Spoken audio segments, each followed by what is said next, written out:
Bienvenido a Gran Invento, transmitiendo desde Valladolid, España. El día de hoy tengo a uno de mis ídolos personales.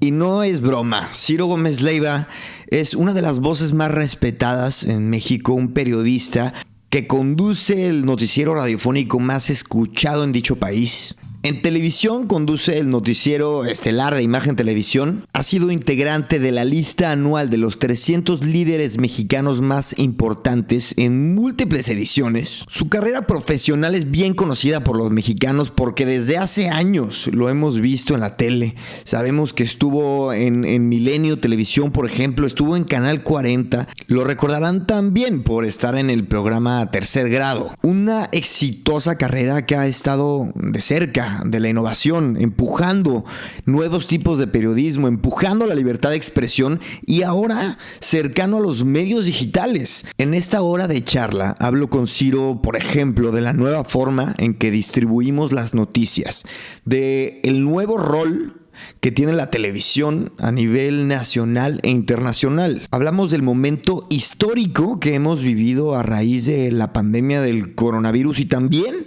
de cómo él proyecta los años venideros a raíz tanto de la pandemia misma, así como del particular momento político que estamos viviendo alrededor del mundo. Hablamos de la polarización. También hablamos de algunas entrevistas históricas memorables que ha tenido Ciro, que creo yo, por cierto, que les va a sorprender. Y les comparto que a nivel personal lo tomo como un verdadero logro, un parteaguas, un momento muy importante para mí, poder hablar con Ciro. De verdad, es una persona que yo admiro desde niño, no exagero.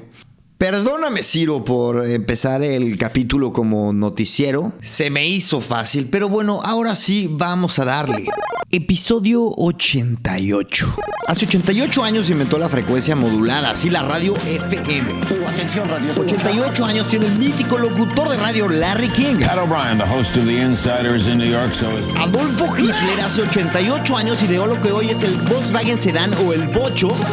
Y en el capítulo 88 de Gran Invento tenemos a Ciro Gómez Leiva y hablaremos de tecnología, de negocios digitales, de innovación. ¡Vamos a darle! ¡Vamos, vamos, vamos!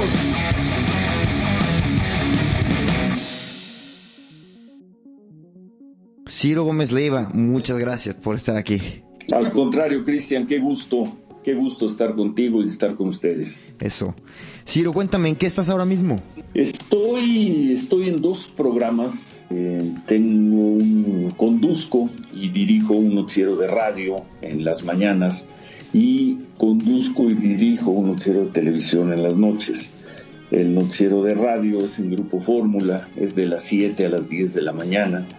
Estamos pues terminando nuestro 7º año en ese horario.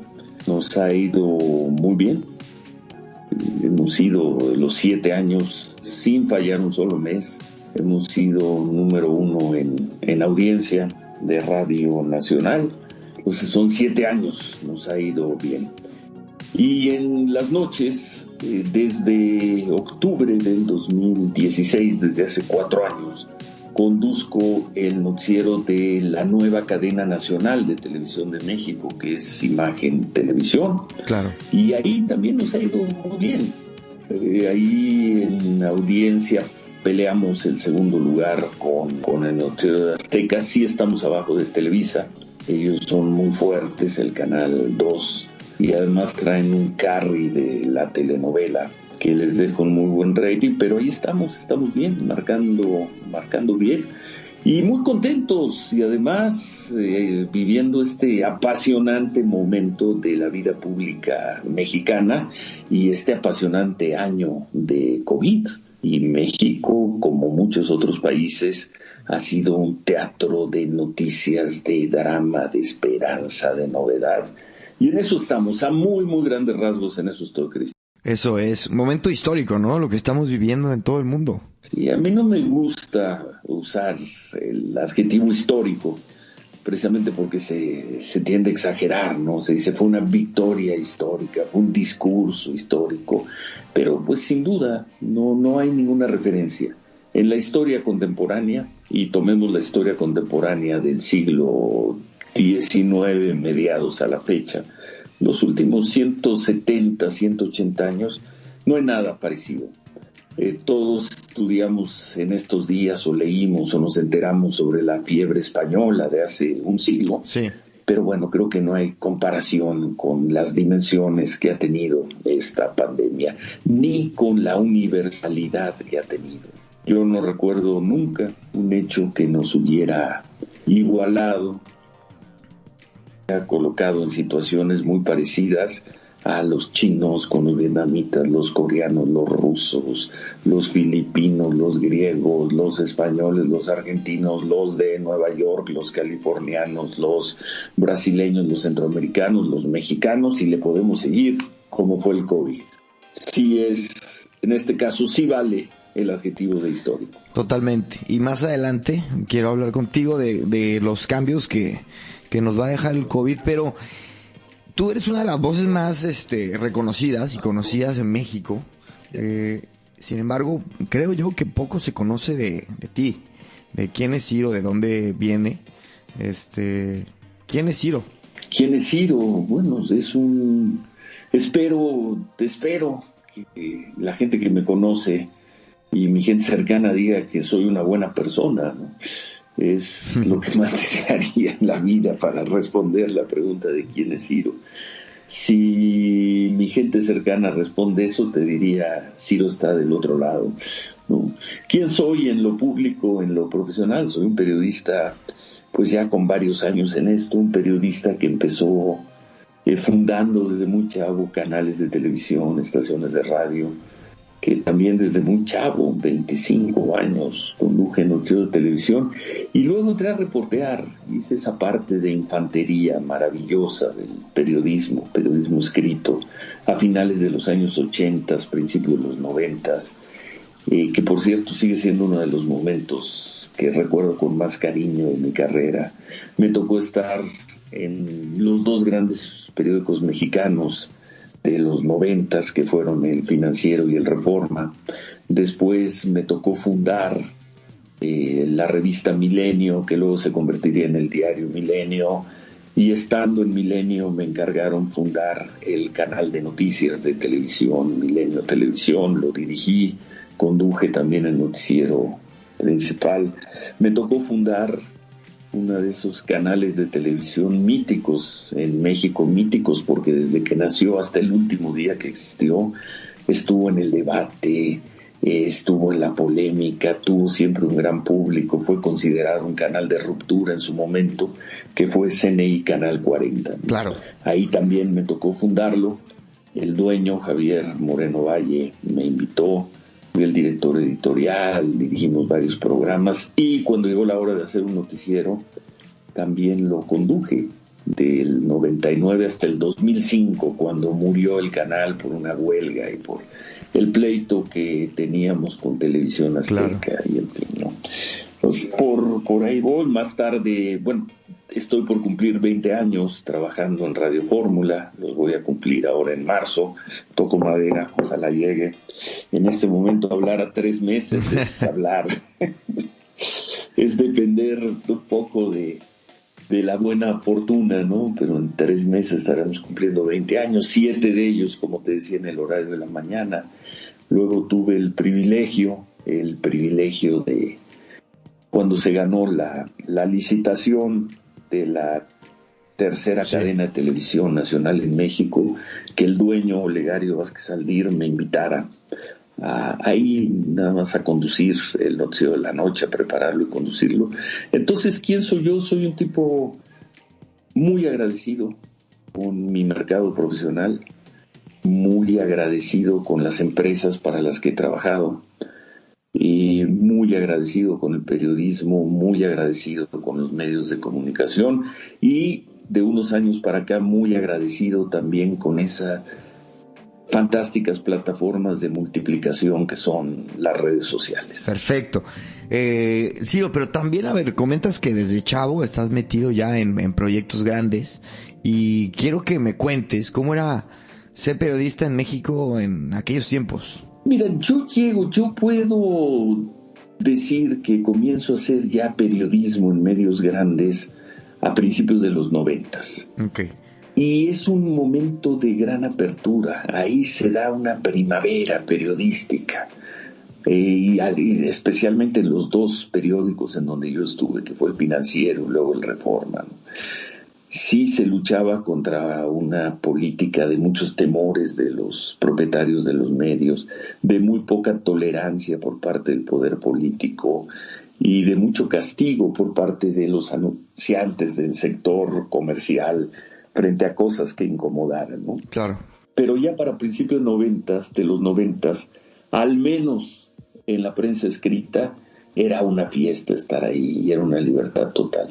Cuando Javier Moreno Valle me invitó a fundar el Canal 40, yo recuerdo que le dije, bueno, yo lo que te pido es que llevemos la cultura de la prensa escrita a la televisión, algo que no se daba en la televisión mexicana. Y él me dijo, por supuesto.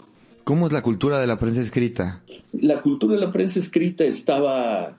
En ese entonces, cuando empezamos el Canal 40 en 1995, estaban 20 años adelante en apertura, en libertad, en frescura, sobre todo en libertad editorial de lo que estaba la televisión. A eso me refiero. Vamos a llevar la cultura editorial de la prensa escrita, vamos a llevarla a la televisión. Y acertamos.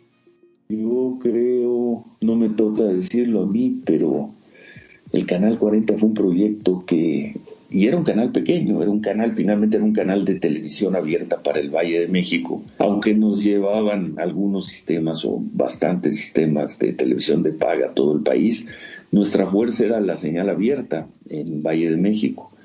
Y sí creo, y lo han venido reconociendo, los distintos canales, distintos conductores, periodistas, productores, que fue un canal de innovación, fue un canal de ruptura, que no era tan difícil en esa época. Nosotros, una de nuestras pasiones era conseguir videos por todos lados. No existía YouTube. Entonces hacíamos un poco, las veces de YouTube, presentamos unos videos que nadie conocía, que hoy no los podríamos presentar porque serían videos que se dieron a conocer a las 10 de la mañana y a las 11 de la mañana ya estaban agotados porque ya los había visto todo el mundo. Pero era otra época, no era común llevar humor político a televisión, lo llevamos. No se solía hacer entrevistas en vivo con los personajes polémicos, los llevamos.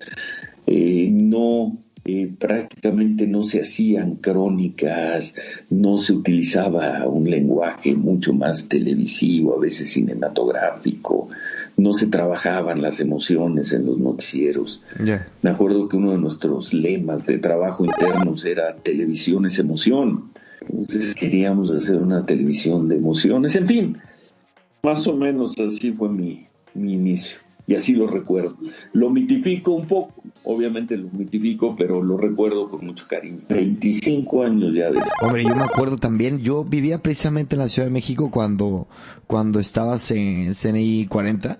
Y sí, a ver, sin duda fue un suceso muy sonado, ¿no? Cuando es el tema con Azteca. ¿Tú cómo lo vives? No, bueno, me tocó estar en el núcleo del equipo que enfrentó a Televisión Azteca. Sí, sí. Y era un equipazo, ¿no? Con abogados. Cuéntanos un poco cómo fueron los sucesos. Se dio, para no aburrir a quienes nos escuchan, se dio un conflicto por la propiedad del canal. En diciembre del 2002 se conoció un laudo de la Corte de Comercio de París que supuestamente ponía fin al litigio, pero fue tan enredada la redacción de ese laudo que tanto ellos como nosotros lo tomamos como una victoria. Nada más que ellos, con el laudo, contrataron unos pistoleros y se fueron a tomar nuestras instalaciones en el Cerro del Chiquihuite, por eso se recuerda como el conflicto del Chiquihuite. Fue el 27 de diciembre del 2002 y vino un mes frenético de conflicto todo el tiempo en los medios. Se metió el presidente, el secretario de Gobernación, había movilizaciones, los trabajadores del metro volanteaban a nuestro favor, una locura. Y nosotros teníamos un gran equipo de abogados, ¿no? Y un mes después, exactamente el 27 de enero, ganamos una resolución firme y nos tuvieron que devolver el canal. Y madre mía, una fiesta aquella noche la transmisión. Yo digo que fue como nuestra batalla del 5 de mayo. Ganamos la batalla, pero 3 años después perdimos la guerra, ¿no? Televisión Azteca se dedicó a ahorcarnos de la mano del gobierno y nos ahorcaron hasta que ya no pudimos continuar. Pero bueno, fue una buena batalla. Como los franceses perdieron la batalla el 5 de mayo, regresaron a Veracruz, se reagruparon y se fueron hasta el castillo de Chapultepec. Hasta emperador pusieron. Oye, Ciro, uno de tus 2 libros, creo, es sobre la guerra civil en El Salvador. Y corrígeme si me equivoco, pero te lanzaste allá a Centroamérica un rato, y eso es algo que se conoce poco de tu trabajo, pero tengo entendido que fue un momento importante para ti. Un momento importante, y yo te diría desde 3 años antes. Mi tesis de universidad a finales de los 80s, ha de haber sido en el 79, me fui a Guatemala, me fui con un compañero con el que hicimos el trabajo, en una irresponsabilidad que hoy no la creo, ¿no? Nosotros pensábamos que íbamos a Disneylandia, íbamos a uno de los países más violentos, donde más se reprimía en el mundo, cuando menos en Centroamérica, que era Guatemala.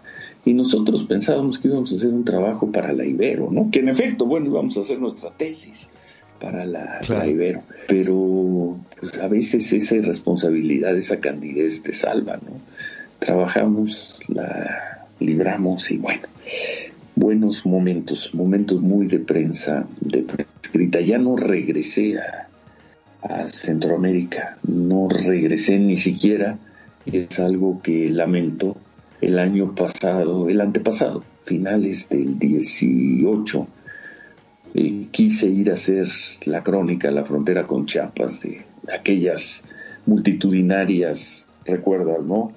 Avanzadas de migrantes que entraban, pero no fui. Tengo que regresar algún día a Centroamérica. Me dicen que es una cosa tristísima, esa Centroamérica donde hubo guerras tan sangrientas, tan dolorosas por ideales, y ver en lo que terminó El Salvador, tomada por el crimen organizado, lo que es Honduras, tomada por el crimen organizado, y a veces ni siquiera organizado, tomada por pandillas violentísimas. Ver la tristeza que sigue siendo Guatemala en regiones, por no hablar de la tiranía de Nicaragua. Duele Centroamérica. Espero antes de retirarme poder regresar y hacer algo de trabajo ahí. ¿Te marcó el trabajo en Centroamérica? Sí, lo que pasa es que son muchos años y son muchas historias y son muchas batallas y son muchas anécdotas y muchos personajes. Fue un momento interesante, no más de muchos otros que hemos vivido en México. ¿Cuáles serían otros momentos? Te puedo poner el levantamiento zapatista de Chiapas en el 94, claro. El asesinato de Colosio en el 94, el asesinato de Colosio ese mismo año, claro. Y toda la crisis política y de violencia que se desató en México todo el 94. Te puedo hablar de las grandes crisis, ¿no? Del 95-96, o de cómo se nos vino encima la Iglesia Católica con todo, la Iglesia Católica y los anunciantes, cuando nos tocó en mayo del 97 en el Canal 40 sacar la historia de los abusos sexuales del padre Maciel, el fundador de los Legionarios de Cristo. Pues ese fue otro gran momento, y así le podríamos seguir hasta, y ese sí me tocó recorrer el país, lo terrible que fue la llamada Guerra de Calderón entre el 2006 y el 2012. Y qué decirte de estos 2 años de cuarta transformación, incluido que muchas mañanas el señor presidente me toma como referencia. Eso es. Para linchar. Entonces, y así le podemos seguir. Qué locura. Son muchos capítulos, muchos momentos, ¿no? Muy intensos. México es un país con mucho dolor, con mucho drama, con muchos problemas, pero es para quien se dedica al periodismo y especialmente al periodismo político, social. Difícilmente creo que haya un país no en guerra más apasionante para hacer periodismo que México. Vamos a pensar que Estados Unidos, pero junto con Estados Unidos yo no creo que haya nada parecido en el mundo para hacer ese tipo de periodismo. Nada parecido. Y te puedo hablar de 25 años. ¿A veces no te desgasta? No. Me desgasta el día a día. Lo que te desgasta cuando estás, tienes que todas las mañanas y todas las noches tienes que entregar un producto de buena manufactura, con un contenido que con el objetivo que nosotros nos fijamos todos los días. No podemos decepcionar a quien se toma la molestia de escucharnos y no podemos decepcionar a quien se toma la molestia de vernos. Entonces es una exigencia muy alta. Esa es la gran exigencia. La gran exigencia es cuando sientes que estás a horas de salir al aire y no traes un buen programa. Eso es lo que mata. El conflicto te revive, el conflicto te tonifica, te asusta, te preocupa, te mete miedos, te mete incertidumbre, pero es parte de la batalla. El problema es cuando sientes que no tienes pertrechos, carros, caballos, armas para la batalla, ¿no? Pero eso lo libras con trabajo y con algo de imaginación a veces. Pero hay que estar hecho de cierta madera, ¿no? Para llevar o sea, para poder ser espectador tan cercano de la realidad de México y el mundo y no venirte para abajo, ¿no? No, porque yo soy un periodista y mis equipos son equipos de periodistas, entonces nosotros somos periodistas, nosotros no somos salvadores de la patria. No, claro. Sí, a nosotros no nos toca salvar la democracia, no nos toca salvar a la civilización, no nos toca salvar a la nación. A nosotros nos toca registrar bien la información, procesar bien la información y presentar bien la información. Y créeme que cuando lo logramos pueden ser los días más críticos y más agudos, pero salimos satisfechos y contentos del trabajo. Cuando ponemos un pie en la calle nos convertimos en ciudadanos y sufrimos lo que sufren todos. Pero profesionalmente nuestro norte, nuestra orientación es hacer un buen producto en las mañanas, hacer un buen producto en las noches y tratar de que la mayor cantidad posible de gente lo escuche en las mañanas, lo vea en las noches. Pero antes de empezar de entrar en materia un poco temas tecnológicos, yo como entrevisto a mucha gente tengo que preguntarte ¿cuáles son esas entrevistas que tienes más grabadas así como, pues bueno, no quiero seguir con el tema que te han marcado, con la expresión que te ha marcado, pero así entrevistas memorables? También es muy difícil. Yo calculo haber hecho para la prensa escrita, pues no sé, no menos de 300, 400, quizá 500 entrevistas y quizá más. En televisión, a pesar de que ahora por los formatos no lo estoy haciendo, debo tener unas 100 y quizá más entrevistas de televisión. El programa de radio... Pero has entrevistado presidentes. Sí, presidentes. En el programa de radio, aunque a veces son entrevistas muy de noticia, de 2 o 3 minutos, pero en las 3 horas hacemos 5, 6, 7 entrevistas todos los días. Es decir, hacemos unas 30 entrevistas a la semana, unas 100 entrevistas al mes, unas 1000 entrevistas al año, ¿no? ¿Qué decirte, por ejemplo, de muy chavo haber entrevistado a Gorbachev cuando vino a México? ¿O qué decirte? Esa no me la sabía. Hace 3 años, 4 años, en el 2016, la noche previa me informan lo que va a pasar, yo no la creo. Y incluso cuando llegamos a la radio, le aviso a mi equipo, yo no le había avisado, salvo a mi productor, y nadie lo creía, ¿no? Y al 6:45, 15 minutos antes de comenzar el programa, aparece el personaje en la estación de radio y llega en un taxi Ahora te digo que no es el personaje. Sí. Ya lo estaban esperando, entra, se sienta, un tipo que además entra temblando. Por ahí llega su abogado, luego llega su hijo, se dan un abrazo, padre e hijo, no se habían visto en casi 2 años, o en 1 año. Y a las 8 de la mañana, 5 minutos antes de las 8, digo, al mandar a corte, digo, vamos a hacer una pausa y al regresar aquí estará en el estudio el ex gobernador de Sonora, Guillermo Padres. 5 para las 8. A las 8:05 estábamos en la entrevista, estaban sobrevolando él estaba prófugo y se fue a entregar al programa. Estaban 2 o 3 helicópteros sobrevolando la estación, llegó la Marina, llegó el Ejército, había 400 periodistas y nadie se atrevía a entrar al estudio. Wow. Obviamente si hubieran entrado al estudio, pues para nosotros era la gran nota porque lo hubieran detenido ahí, ¿no? Pero el tipo estaba contando su historia al aire, estaba con su abogado, con Antonio Lozano, quien fue el procurador que metió a la cárcel a Raúl Salinas de Gortari. Imagínate la calidad de personajes que estaban en la mesa ahí. Y diciendo, y al terminar, de aquí nos vamos a subir al coche y nos vamos a ir a entregar al reclusorio Oriente. Y dicho y hecho. Cuando, por ejemplo, vives esa experiencia, dices, ¿qué otra entrevista puede superar a esta? Me ha tocado tener 100 entrevistas donde han surgido notas de cierta o de mucha relevancia. Me han tocado tener confesiones grandes. Me ha tocado personajes poderosísimos que se derrumban y lloran al aire con nosotros.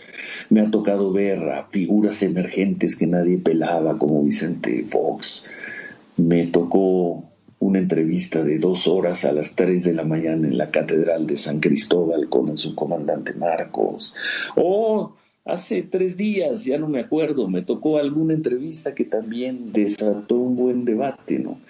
Entonces yo siento que es un ejercicio inútil, al menos en mi caso, ponerme a categorizar, a jerarquizar las ¿Cuándo entrevistas. te vas a escribir un libro o a hacer algo con todos los recuerdos? No. Yo lo compraría, Ciro. El libro que tengo que escribir no creo que lo pueda escribir. Así que si escribo un libro será un libro light para entretenerme cuando deje radio y televisión. Muy bien. Oye, y también ha cambiado el mundo muchísimo la forma en la que se hace periodismo, hablando también evidentemente de temas como redes sociales, vamos, el teléfono, todo el mundo ya puede dar la nota en cualquier momento. ¿Cuáles son los cambios más relevantes en tu día a día? No, el cambio más relevante, y por cierto, lo comentaba el viernes con mi equipo, algo ocurrió y les dije, a ver, averigüen, y en 15 segundos, porque además son chavos jóvenes, muy buenos para la tecnología, en 15 segundos me tenían 3 o 4 respuestas ahí, ¿no? Y le decía, y pensar que hace 25, 30 años para conseguir esto, tendríamos que haber mandado a alguien a recoger el video, o a alguien a la hemeroteca, ¿no? Entonces es otra historia, es otra forma de producir. Sin duda, el cambio yo lo veo por varios ángulos. El primero de ellos es el de la producción. Claro. Hoy se produce con una serie de elementos que hace 20 años, cuando comenzamos el Canal 40, no te digo hace 30 o hace más, eran impensables, ¿no? Entonces hoy se produce a una velocidad impensable en el pasado, y eso venturosamente ha traído un gran crecimiento en la calidad de los contenidos. Hoy los trabajos están mucho más documentados. Hoy puedes conseguir imágenes que en el pasado eran impensables. Hoy basta con que tengas un buen periodista con un teléfono más o menos bueno en un lugar para que te esté transmitiendo en vivo con algo más que una calidad broadcast para salir al aire. Entonces la producción es otra, para no meternos en todos los asuntos de edición, diseño y eso que también es fantástico, ¿no? El otro gran cambio es la multiplicación. Yo formo parte de la generación de tránsito. Yo soy demasiado viejo para formar parte de la generación de la ruptura tecnológica y soy demasiado joven, ¿no?, para decir que eso no me tocó. A mí sí me tocó todo eso. Lo tuvimos que aprender con dificultades, lo vimos con desconfianza y con temores. Yo soy parte de la generación que lleva escuchando 15 años que las plataformas digitales nos van a desaparecer. Y yo desde el primer momento dije, ¿y por qué nos van a desaparecer? Mejor sumémonos a las plataformas digitales. Y hoy, ¿qué te puedo decir? Hoy, en una buena noche de televisión, el rating puede ser de 800 a 900 mil personas. El rating de los 45 minutos. Y sin embargo es muy común que todos los días tengamos 1, 2 o 3 piezas, porque el noticiero lo subimos en Facebook, en pequeñas notas, pequeños videos, fragmentamos el programa. Y es muy común que tengamos videos con 1.5, 2.8, 3.5, 7.9. Hace poco tuvimos uno de 20 millones de vistas, ¿no? Tenemos 3 millones de seguidores en Facebook y además si nos siguen. Y no sé, la noche en que no detuvieron al hijo de Chapo Guzmán en Sinaloa, octubre del año pasado, llegamos a tener creo que 160,000, no me acuerdo, aquí estoy citando en memoria, si fueron 160 o 140,000 personas en nuestro Facebook Live, cuando Televisa traía 35,000, ¿no? O 40,000, estábamos ganando 4-1. Entonces son las redes sociales. Yo no soy un tuitero ni en el sentido de que ni cuento mi vida personal, ni me engancho en debates, pero tenemos una buena cuenta donde también subimos nuestras producciones, donde en ocasiones adelantamos noticias. Y pues qué decirte de YouTube, ¿no? Que claro, si bien no le hemos metido toda la fuerza, se la vamos a meter el próximo año, pues también creo que teníamos buenos números, no los de Facebook. O sea, la fuerza en estos 3 años se la pusimos a Facebook. Sí. Facebook no, y tienes 1 millón de seguidores en Twitter. Tú. 1 millón de seguidores. Twitter tampoco le metemos mucho. Donde hemos invertido trabajo porque nosotros no compramos cuentas, nunca hemos comprado una, nunca hemos comprado un follower, ha sido a Facebook. El próximo año, y ya tenemos nuestra estrategia, el próximo año vamos a modernizar y a mejorar nuestra producción para YouTube, ya la vas a ver. Genial. Si es que la pandemia no dice otra cosa. Madre mía. Oye, también la generación de noticias. Yo quiero pensar que hace unos años, más o menos al inicio del día, podías tener una noción de cómo pintaba la jornada, ¿no? Y ahora en cualquier momento, el presidente Trump lanza un tuitazo y le responde no sé quién, y luego ya, pues es una historia totalmente diferente, ¿no? Para cuando llega la noche. Pues sí ha cambiado, obviamente. Yo te diría, el noticiero que hicimos a principios de siglo, en el 40, a finales de la década pasada y principios de esta década, por el 2009, 2013, en Milenio, y el que hacemos hoy, pues los tres tienen el mismo espíritu, pero son muy diferentes.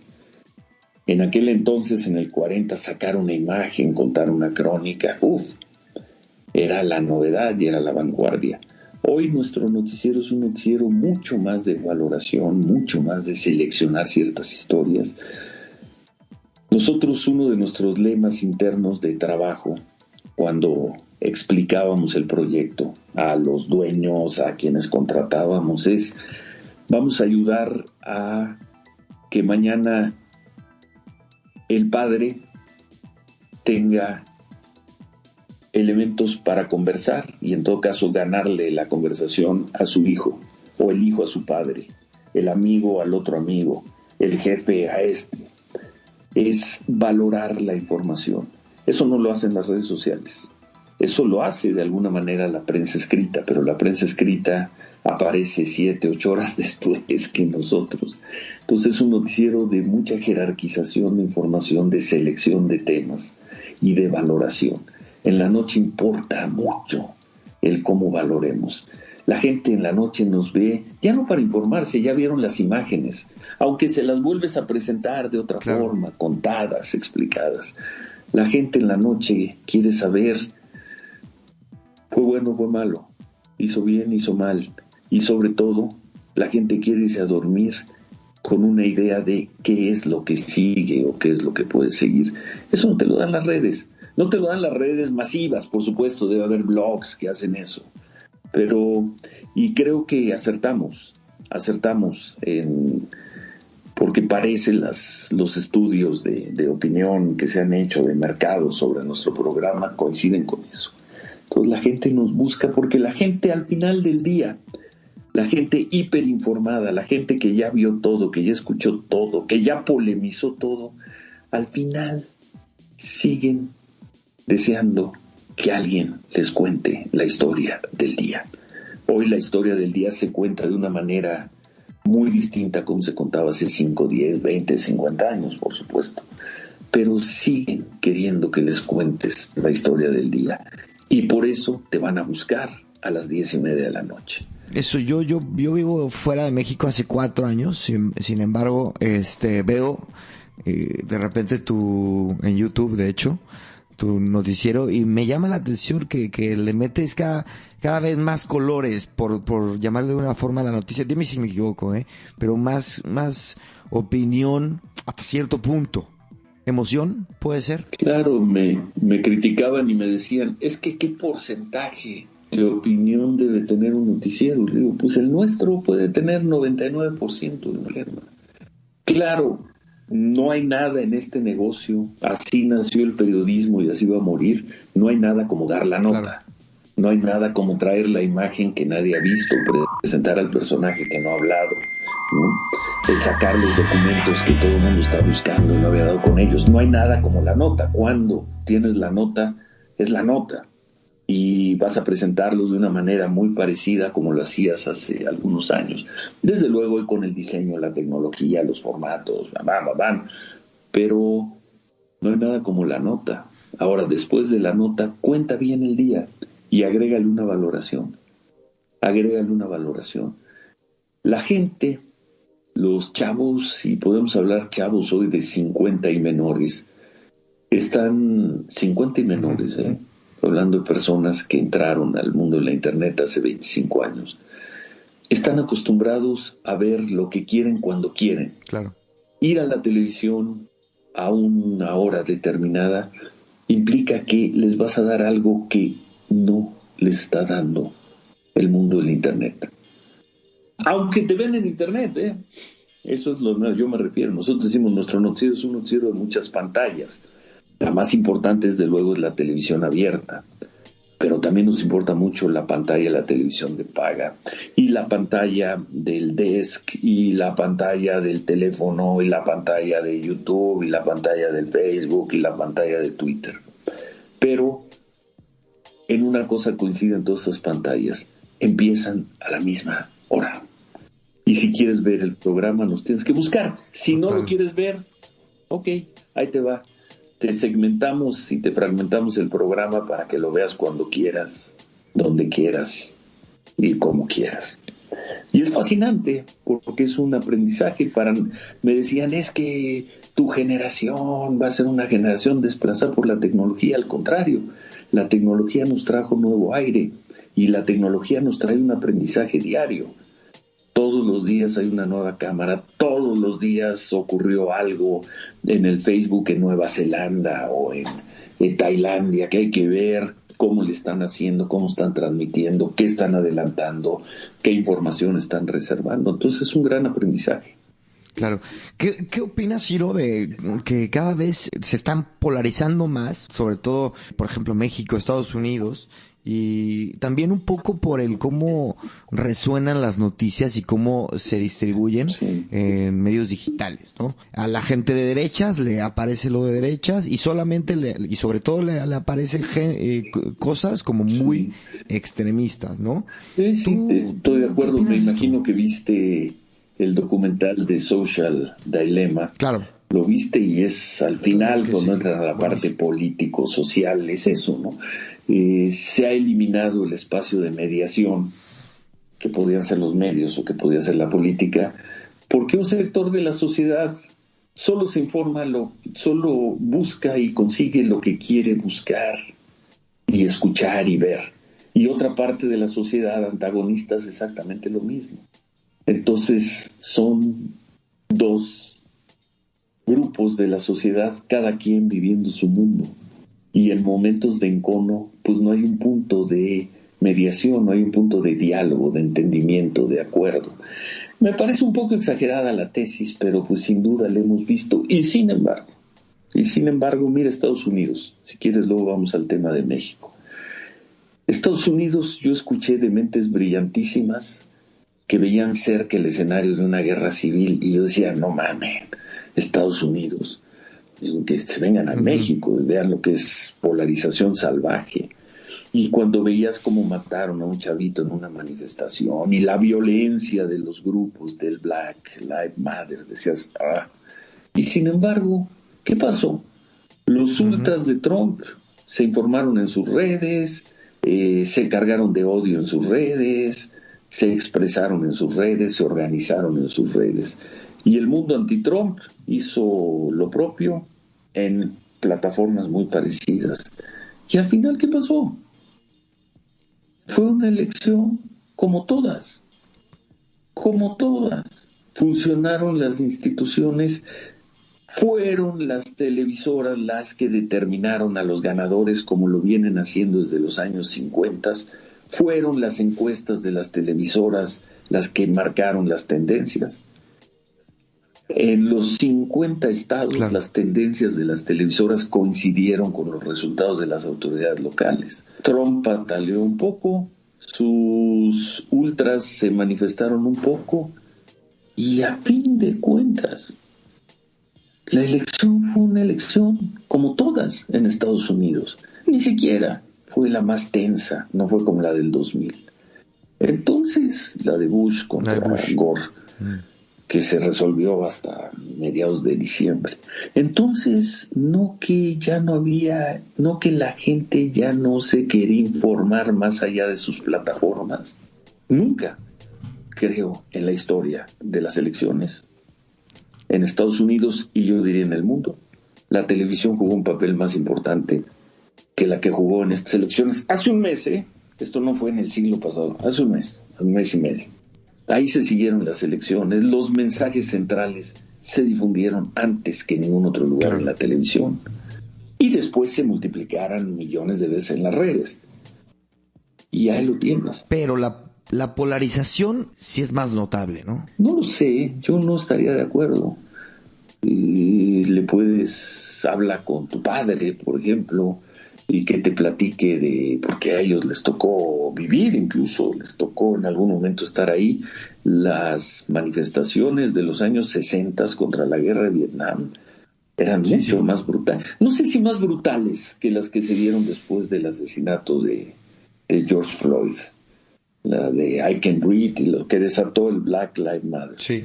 Pero eran unas cosas tremendas, brutales, sin redes sociales, la televisión difícilmente las transmitía. Entonces yo no estoy seguro de que esta polarización, desde luego, pues esta polarización no tiene nada que ver con la de la guerra civil que se cobró millones de vidas, ¿no? Entonces es una polarización también muy inflada, muy mitificada, ¿no? Claro. Entre el odio de las redes y el odio en las calles, por fortuna, todavía hay un paso. No sé si falte mucho para que ese odio se traslade completamente. Yo creo que eso no ocurrirá. Pero entre el odio de vamos a matarlos a todos, que puedes leer en las redes, ya los matamos a todos, hay un paso gigantesco. Claro. Y a México, ya hablamos un poco de Estados Unidos y la dinámica en México, ¿las televisoras también crees que siguen teniendo esa importancia? Yo pienso que sí. Pues se produce para las televisoras. El presidente da un mensaje y de hecho finca su gobierno y su ejercicio de gobierno en una conferencia para radio y televisión todos los días. Todo lo que hace el presidente después de su mañanera son migajas, son minucias. De repente sube un video, saca algo los fines de semana en YouTube, a veces da un aviso en Twitter, pero el presidente trasladó no la comunicación de su gobierno, trasladó a su gobierno a un evento de radio y televisión de lunes a viernes de las 7 a las 9. ¿Le seguimos? ¿Traes ficha para revirar? ¿Traes carta para revirar esa? No. Y el presidente con quien se pelea es con los medios de comunicación, con la prensa escrita y con los comentaristas de radio y televisión. Nunca se está peleando con blogueros, con tuiteros, con facebookeros. Claro. ¿Quieres un ejemplo más claro que ese? No, está claro. Y de hecho yo lo veo, ahora que dices blogueros y tal, Chumel Torres, que tuvo su pleito ahí con la señora. Exacto, que ya no es primera dama, supuestamente. Bueno, precisamente él ya está en medios, vamos, en televisión estaba y en radio. Y está con nosotros en Fórmula y le va bastante bien. Oye, te quería preguntar precisamente de esta nueva escuela, digamos, de forma de comunicar que tiene su origen en medios digitales. ¿Qué referentes por ahí te gustan? Evidentemente, Chumel. Hay algunos que son muy buenos, hay algunos que nos han enseñado formas de expresión, que nos han enseñado recursos de producción, que nos obligan a seguirlos para ver cómo se están comunicando, cómo están transmitiendo. A mí me gusta, yo los veo y los estudio, algunos a los que yo considero los mejores, pero a mí me importa un comino su contenido. Yo estudio su lenguaje, estudio sus formas de comunicación. Lo que ellos transmiten es otro mundo. Ellos juegan, vamos a hacer una analogía de deportes, ellos juegan alpinismo y nosotros jugamos tenis. Entonces no tiene nada que ver, nosotros hacemos otra cosa. Nosotros tenemos que documentar la información. Nosotros sabemos que una opinión no fundamentada podemos terminar ante un juez, o podemos poner en riesgo nuestro patrimonio, o podemos poner en riesgo nuestra vida, ¿no? O a nuestras empresas, o un montón de empleos. Entonces nosotros tenemos otros criterios, otras reglas para procesar y presentar la información. Ellos son otra cosa y lo hacen muy bien. O sea, yo celebro también generacionalmente que me haya tocado compartir tus últimos, ¿qué te gusta? ¿8 años? ¿10 años? ¿6 años? Sí, 6 yo creo. Con estos blogueros o como les gusta, influencers o como les gusta llamarse. Y algunos de ellos son realmente muy buenos. ¿Cómo quién? Otros son bien. Bueno, a mí, yo soy un fan de Chumel. Sí. A mí me gusta mucho Chumel. Alguna vez dije qué necesidad de decir cada 3 palabras verga, ¿no? Verga. Pero a mí me gusta mucho Chumel. Me gusta mucho su trabajo. ¿Y para dónde sientes que pueda tirar esta evolución tecnológica en la información, en cómo se comparte la información? ¿Tienes alguna idea? Evidentemente todo va muy rápido. Pues creo que el gran cambio tendrá que estar asociado, no sé cómo, no veo todavía la forma, pero a la inteligencia artificial. Porque ya en términos de transmisión, difusión, creo que es poco lo que se puede avanzar, ¿no? Creo que es muy poco ya lo que ya tenemos. Tendremos mejores cámaras, las velocidades todavía mejorarán. Tendremos, no sé, los sistemas que te puedan transmitir 360 grados y te hagan vueltas y suban y bajen, pero básicamente el llevar y el recibir una señal de audio y de video, pues no creo que vaya a tener grandes modificaciones. Yeah. Llegaremos al 27K de definición en televisión y en fin, a todo eso, pero el principio, los códigos básicos de difusión y transmisión creo que están establecidos, como han estado establecidos desde hace muchos años, ¿no? Creo que el gran cambio vendrá por el lado de la inteligencia artificial. Total.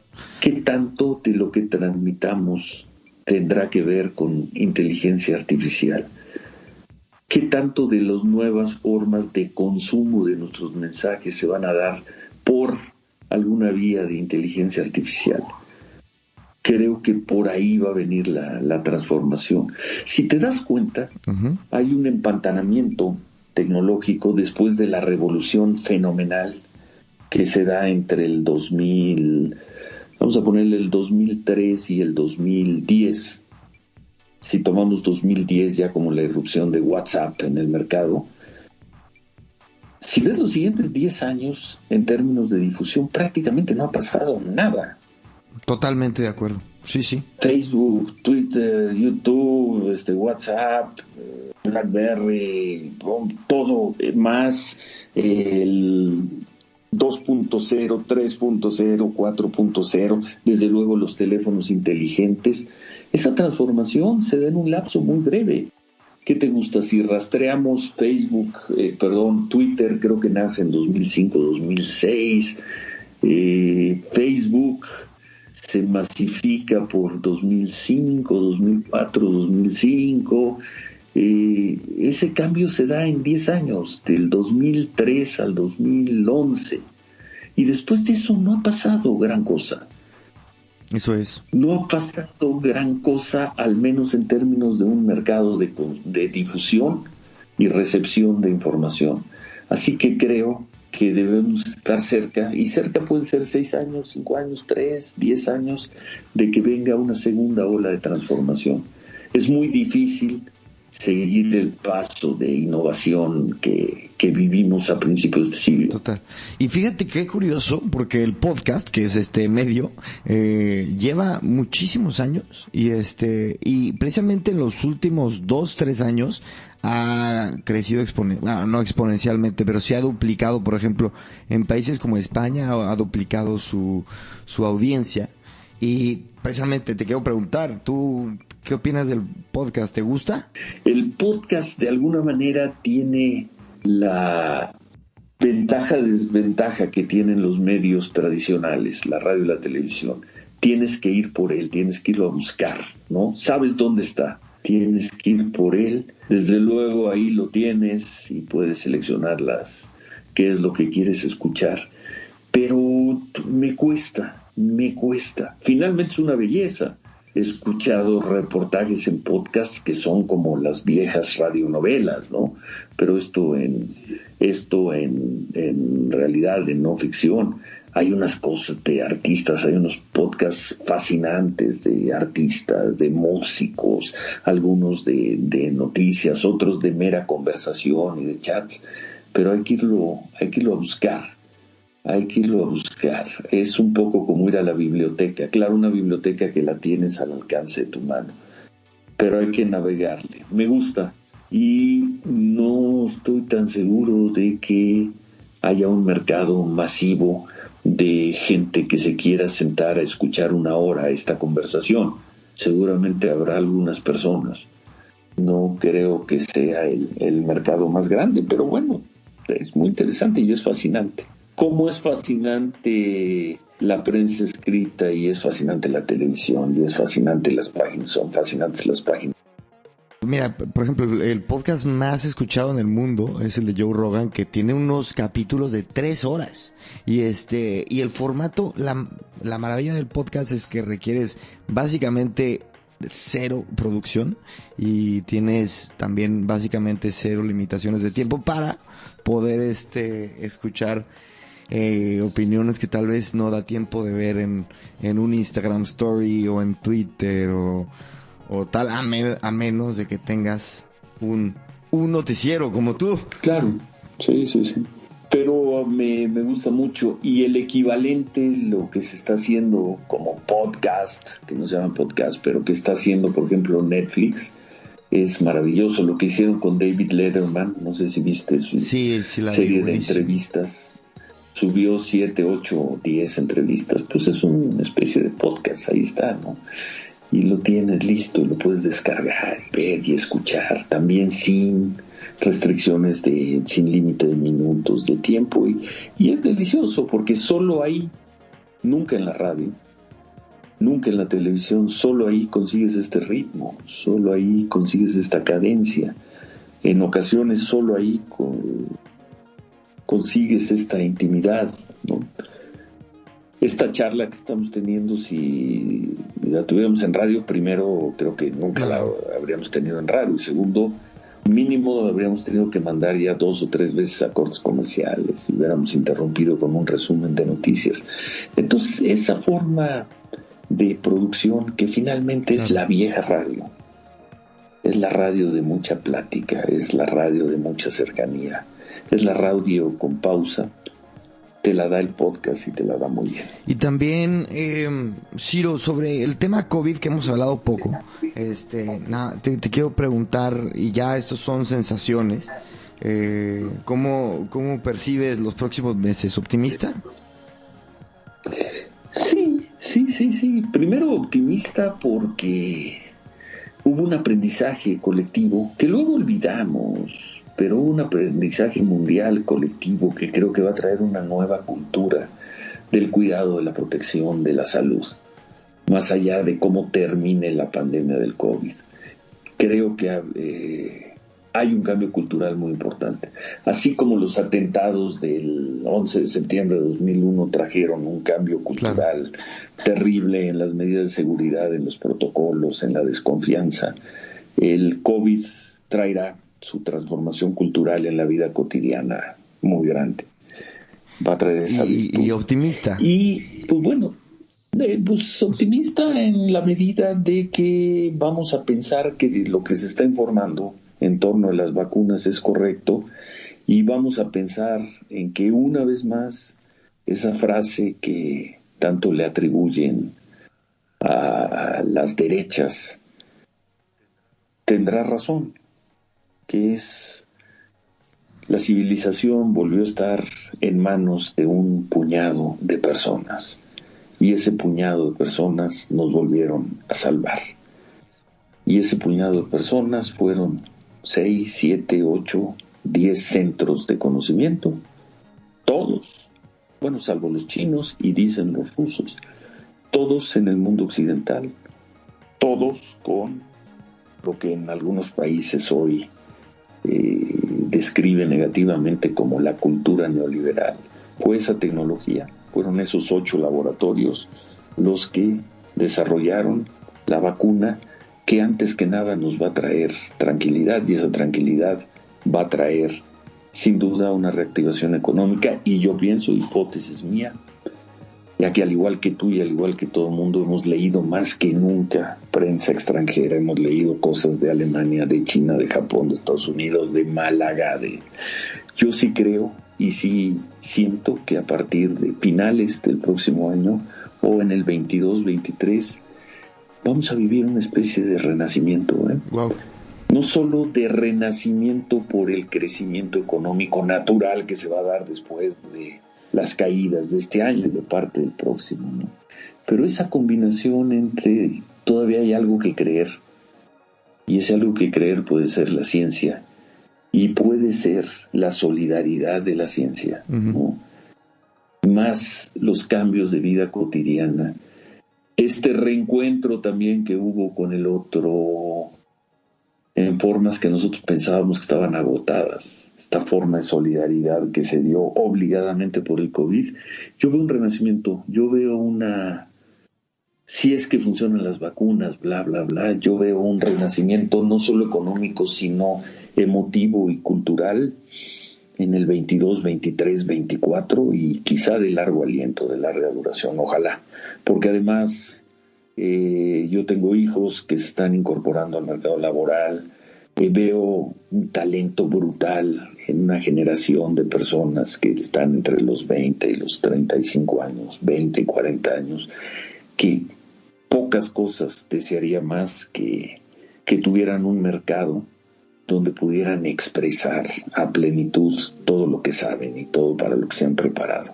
Yo espero, esto tiene mucho de wishful thinking, pero creo que se puede dar ese renacimiento. No en el primer semestre del próximo año, que todavía van a estar llegando las vacunas y poniéndose las vacunas, y van a surgir las teorías de la conspiración y las teorías del fracaso que no están curando a todos. Pero la ciencia se va a terminar imponiendo, la pandemia va a terminar, si no quedando atrás, tomando otra dimensión. Y pues la vida sigue, compañero, la vida sigue. Pues ojalá así sea. Te diré que eres más optimista de lo que pensé, también pensando que estás tan cerca de noticias de todo tipo todos los días, y es cosa que me alegra. Por último, Ciro, la última pregunta que le hacemos a todos. ¿Cuál sueño me podrías decir que has logrado? ¿Y cuál es el siguiente sueño que quisieras alcanzar? No soy, yo no construyo mi vida a partir de grandes objetivos. Okay. ¿No?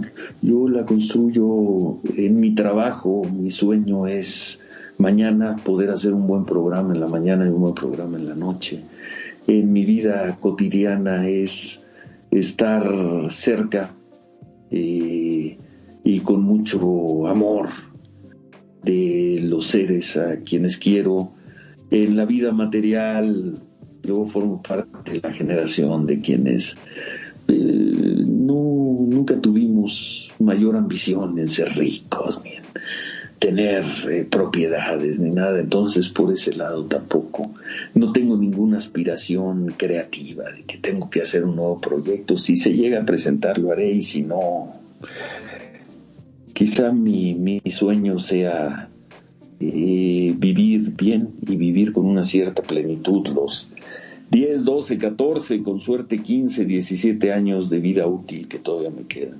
Si los puedo vivir en plenitud profesional, física, de salud y afectiva, con eso me voy feliz, ¿eh?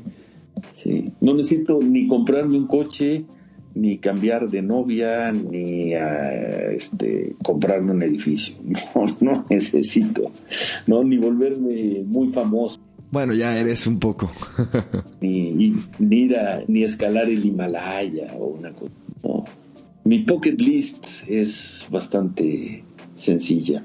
Es vivir bien y termino con lo que empecé, ¿no? Y si al final se me recuerda como una buena persona, como dicen los comentaristas deportivos, te la firmo ahorita. Muy bien. Ya con eso me voy, pero feliz.